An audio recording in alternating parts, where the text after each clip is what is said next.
A few months ago, I promised I'd take a swing at putting a few of the more questionably canon Zelda games onto my timeline. And even among those, this is a game that's often overlooked. BS The Legend of Zelda was a Super Famicom game released as part of the broadcast Satellaview service. Since this is the first Satellaview game we're covering in detail on the channel, I'll go through a very quick run-through of how these games work. If you want to skip this part, just jump ahead to the timestamp shown on screen now. This Satellaview was a peripheral for the Super Nintendo formed from a partnership between Nintendo and Japanese satellite radio channel St. Giga. The idea was that the two companies would be able to work together by releasing certain games over radio waves, with all the data for the game being sent to the homes in real time. The games had voice acting and specific timed events to keep players playing for the entire hour that each game was available. Nintendo created a number of original games for the peripheral before St. Giga's financial struggles caused the partnership to devolve in 1999.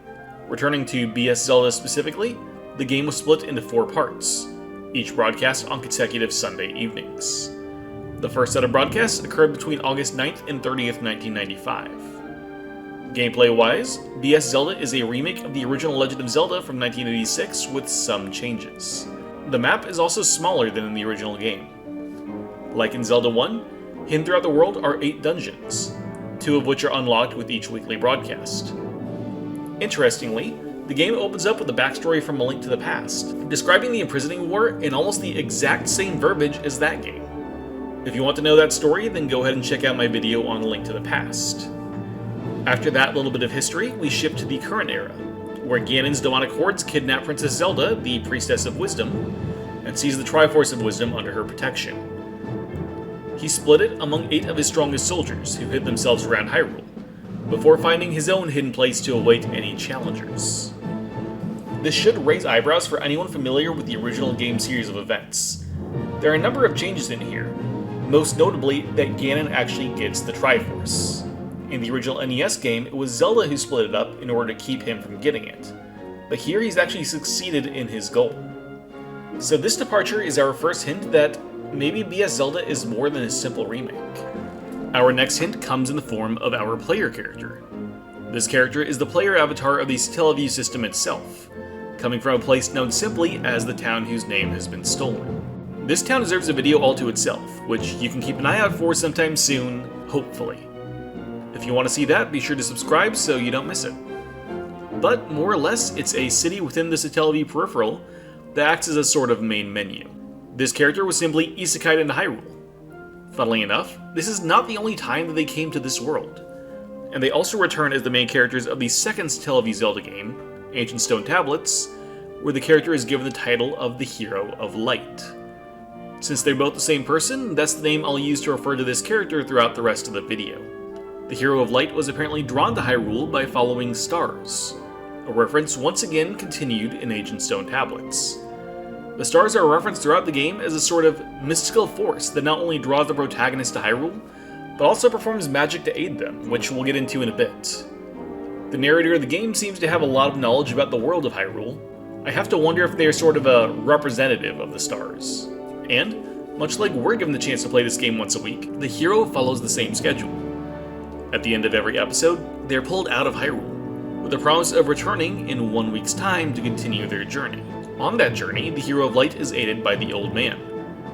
You know the one. It's dangerous to go alone and all that.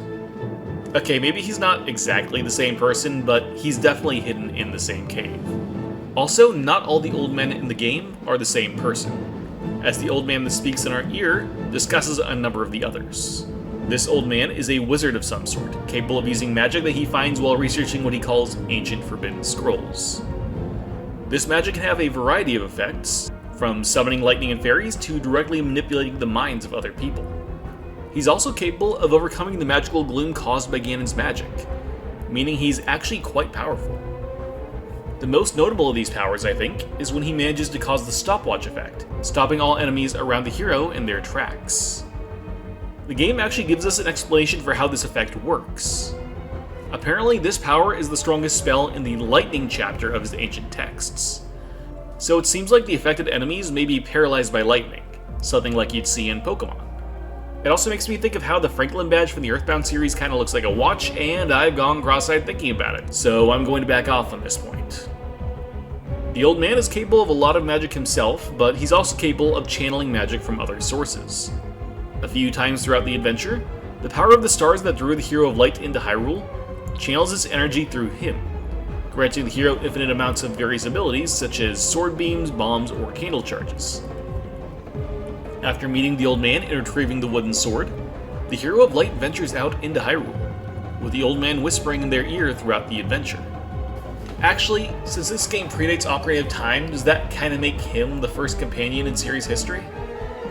Outside of the changes in the map, a lot of the events of the actual game are very similar to the original, with a few exceptions. First, the old man is able to actually disenchant the Lost Woods. We get a bit of an explanation from him about what it is. Apparently, evil spirits inhabit the forest and try to keep people wandering through the woods forever, until they die. I guess he probably either exorcises or calms these spirits.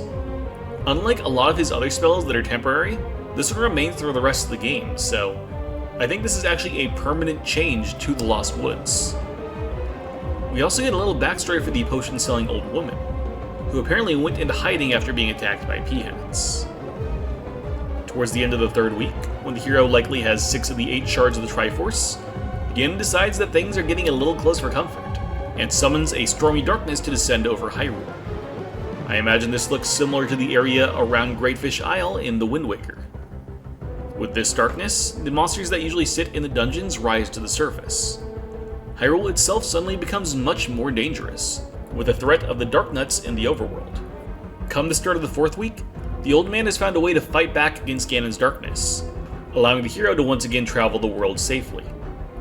However, the spell that turned night into day also awakened the Armos that had been sitting completely immobile around the map, allowing them to work as we would expect after having played the original NES game. Underneath one of the Armos, much like in Zelda 1, we can find the Power Bracelet. Interestingly, the old man says that the Power Bracelet was once used by an ancient hero, but has been missing for centuries.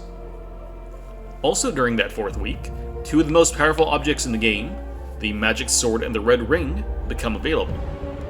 However, these items are only available for a limited time, as if the hero doesn't track them down by minute 35, Ganon arrives to steal both items, and they remain unavailable for the rest of the game. It's interesting that he realizes in this version just how important those are when he ignored them completely in Zelda 1. Finally, after finding the 8th and final piece of the Triforce of Wisdom, the hero returns to the old man for further directions. And there is when Ganon finally reveals himself. It seems that the entire time, he's been lying in wait deep in the old man's cave, waiting for the right moment to strike. It's like he knew the hero would have to come here. He kidnaps the old man and departs deeper into his sanctuary. The Hero of Light follows Ganon, dutifully slaying him in the same way as happened before, and saving both the old man and the princess, waiting for her hero at the back of the cave. And with that, the day is saved, and the Hero of Light parts with the realm of Hyrule for other adventures. With all the evidence accounted for, I think I'm going to place this game at the end of our current timeline, after Adventure of Link. Ganon seems much more aware in this game. It is the exact same plan as Zelda 1, he just does it better. Instead of Zelda keeping Triforce from him, Ganon managed to grab it and split it apart himself. He also was aware enough to steal the Red Ring and the Magic Sword at the first opportunity, only 10 minutes after they became available. He knows how much more dangerous the hero would be with these items. It feels like he's gone through all this before, and knows how it goes. The disenchantment of the Lost Woods also goes on to support that this would need to happen after Zelda 1, not before. The most important factor to me is the Power Bracelet. Apparently it was used by a previous hero, but has since been lost for centuries. Assuming that this is the same Power Bracelet as shown in Zelda 1, which it seems to be because it uses the same sprite, then it's been centuries since that game happened. That said, Ganon being alive again doesn't actually seem too far-fetched, given that his servants had already had a plan on how to raise him back from the dead by the time the last Link turned 16. Even given that they failed in that game, it wouldn't be a shock if they figured out how over the hundreds of years between games. That time difference would also explain why Link didn't come to the rescue this time. He's long dead by now. And that's it for this video. Thanks for watching. Do you think that I fit it in a good place in the timeline? Or maybe, do you have other timeline theories that you think would work better for this game? Let me know in the comments, or go ahead and jump into the Discord server linked in the description and have a conversation with me there.